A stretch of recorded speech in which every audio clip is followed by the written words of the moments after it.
Olá, neste argumento eu vou entrevistar o senador Armando Monteiro, do PTB de Pernambuco. Nós vamos conversar sobre a agenda federativa. Finalmente, os temas pertinentes à federação começam a tramitar no Congresso, a começar pela modificação do ICMS. Queria saber por que o senhor considera importante a modificação desse imposto. Olha, eu considero que dentro das questões federativas, essa questão do ICMS é fundamental. Eu diria que é uma questão central, porque uma das grandes distorções que existem hoje no ambiente econômico do Brasil é exatamente essa situação caótica do ICMS. O ICMS é um imposto de valor adicionado que foi criado, inspirado no IVA, no Imposto de Valor Adicionado que existe na Europa, mas o ICMS foi sendo desvirtuado ao longo do tempo. Cada estado estabelece uma base de cálculo distinta, uma legislação própria, e para agravar tudo isso, inaugurou-se a chamada guerra fiscal há algumas décadas. E a guerra... Cada estado praticando uma alíquota. Cada estado estabelecendo um nível de benefício, uma alíquota, uma base de cálculo. Isso criou um ambiente verdadeiramente caótico para a operação das empresas. Imagine uma empresa que atua no território nacional e que concorre com alguém que tem situações tributárias distintas em cada estado. Então, uma das coisas que são absolutamente imprescindíveis numa reforma tributária é arrumar minimamente, harmonizar a legislação do ICMS. Eu diria até mais, federalizar a legislação do ICMS sem, no entanto, condenar os estados a uma situação de perda de autonomia, que não é o que nós preconizamos, mas arrumar o ICMS. E a primeira questão nessa agenda do ICMS são as chamadas alíquotas interestaduais, ou seja, quando o Nordeste vende para o Sul, qual é a alíquota? Quando o Sul vende para o Nordeste, qual é a alíquota? Então, hoje nós temos a seguinte situação. No Nordeste, no Norte e no Centro-Oeste, quando nós vendemos para o Sul e Sudeste, a alíquota é 12%. Quando compramos dessa região, essas mesmas regiões compram, adquirem bens no Sudeste ou no Sul, a alíquota é 7%. Então, para uniformizar as alíquotas ou para reduzir o diferencial atual, que é de 5%, a proposta que foi encaminhada ao Senado e que está consubstanciada no projeto de resolução número 1, prevê que você possa, dentro de um prazo de até 8 anos, que é o período de transição, você possa, num primeiro momento, reduzir as alíquotas do Sudeste para 4% em 3 anos, e as das demais regiões em 8 anos, chegando também aos 4%. Uma redução gradativa. Gradual, 1% a cada ano. Ou seja, você mantém o diferencial durante um período e, ao final do período, há a convergência para uma alíquota uniforme comum de 4%. Essa proposta está contemplada na MP enviada pelo governo. Está contemplada no projeto de resolução número 1, porque a fixação das alíquotas é prerrogativa exclusiva do Senado Federal, mas complementada pela medida provisória 599, que cria os fundos. Porque Armando, para os estados aceitarem a redução das alíquotas, eles vão perder receita, alguns. E, para tanto, a União tem que oferecer uma compensação que seria, por assim dizer, um seguro para garantir a manutenção das receitas dos estados. E aí a União terá que fazer transferências para repor as perdas que os estados têm num primeiro momento.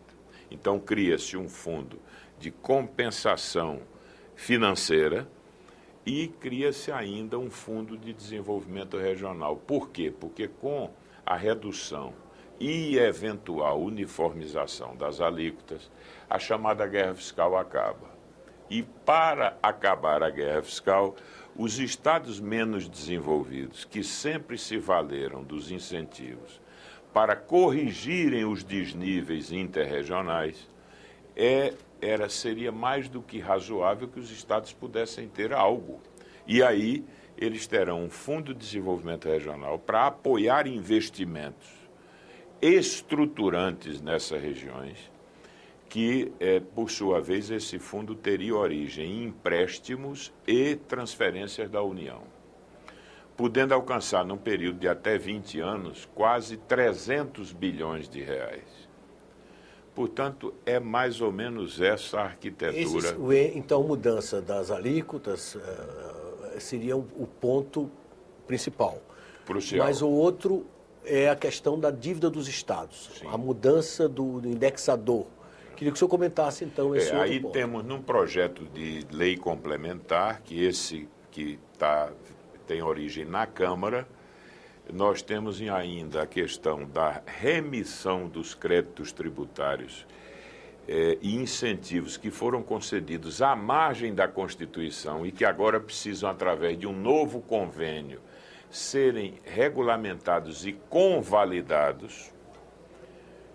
E nesse projeto nós temos, então, algo que significa uma alteração na lei de responsabilidade fiscal com relação à questão da compensação para essas renúncias tributárias e também ainda a mudança dos indexadores da dívida dos estados, que é um velho um pleito que há muito tempo os estados fazem e que, a meu ver, em boa hora, nessa cesta de assuntos federativos, a União oferece também como algo absolutamente legítimo, porque os estados estavam sendo penalizados com a manutenção de custos de serviço dessa dívida que são incompatíveis com a nova realidade da economia brasileira. Porque elas foram contratadas, essa negociação há muitos anos, quando havia um processo inflacionário. Quando havia um processo, então nós temos uma combinação perversa de um indexador, que é o IGPDI,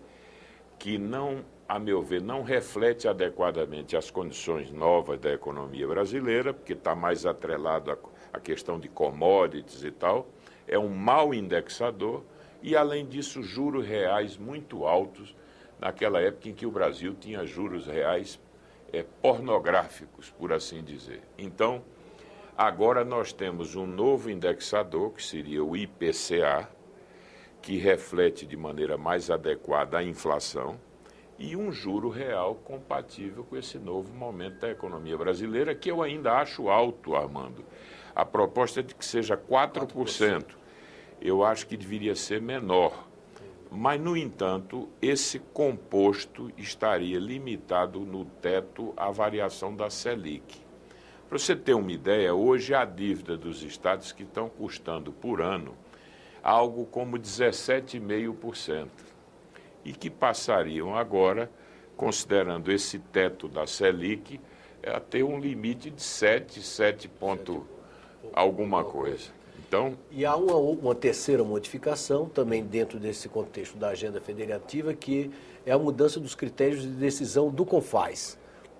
Queria que o senhor explicasse rapidamente, que o nosso tempo está esgotando, mas por que isso é importante? Porque, veja, um dos problemas que acarretaram toda essa distorção no ambiente da chamada guerra tributária é que, para que você pudesse conceder com amparo constitucional os incentivos, tinha que ter unanimidade no CONFAS.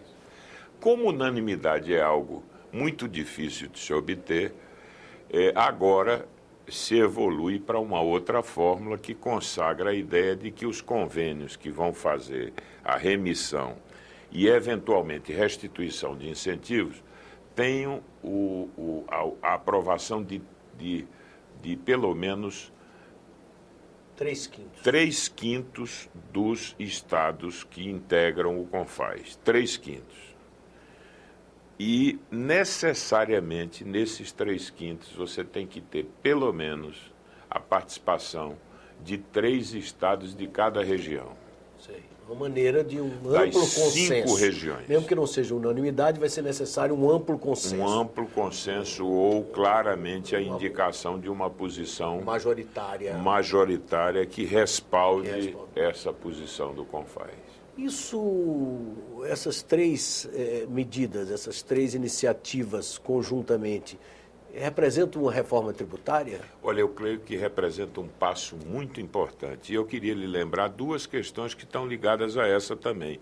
O fim da Guerra dos Portos, que o Senado, em boa hora, eliminou aquela distorção que é conceder a produto importado incentivos que eram dados exatamente com essas alíquotas interestaduais, que passam a ser também de 4% para o produto importado, o que significa dizer que você também uniformiza esse tratamento agora. E uma outra questão, que foi a questão do comércio eletrônico, que também estava precisando de um novo regramento, considerando que os estados consumidores estão sendo penalizados porque se recolhe o ICMS no estabelecimento que faz a venda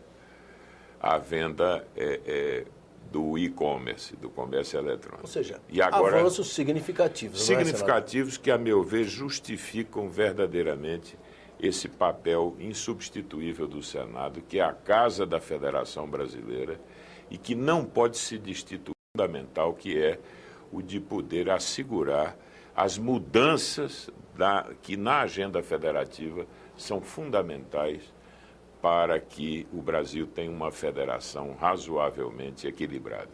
Muito obrigado pela entrevista. Muito obrigado a você. Vocês acabam de assistir uma entrevista com o senador Armando Monteiro, do PTB de Pernambuco. Quem quiser encaminhar sugestões, comentários ou críticas, tem dois caminhos. Ou via telefone no Alô Senado 0800 61 2211 ou através do nosso portal na internet, no endereço www.senado.leg.br/TV. Até um próximo argumento.